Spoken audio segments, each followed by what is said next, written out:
Kim Chu, nagsalita sa issue ng live-in. Nagsalita na si kapamilya actress Kim Chu kaugnay sa isyong live-in na muling naging paksa ng usap-usapan sa social media. Sa isang panayam, diretsahan ngunit mahinahon niyang hinarap ang tanong tungkol sa kanyang pananaw sa live-in setup. Lalo na't madalas itong iniuugnay sa mga celebrity na may karelasyon. Ayon kay Kim, mahalaga para sa kanyang pagiging pribado ng personal na buhay at hindi lahat ng bagay ay kailangang ipaliwanag sa publiko. Ibinahagi pa ng aktres na may kanya-kanyang paniniwala at desisyon ng bawat tao pagdating sa relasyon. Para kay Kim, walang iisang tamang formula pagdating sa pagmamahalan dahil nagkakaiba-iba ang sitwasyon, kultura at pinanggagalingan ng bawat individual.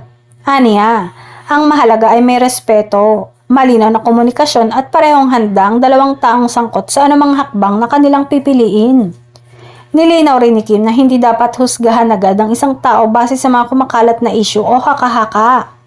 Madalas daw ay napapalaki ang isang simpleng usapan kapag napasok na ng maling interpretasyon. Dagdag pa niya, mas pinipili niyang mag-focus sa trabaho at sa mga proyektong nagbibigay inspirasyon sa kanya kaysa patulan ng lahat ng chismis.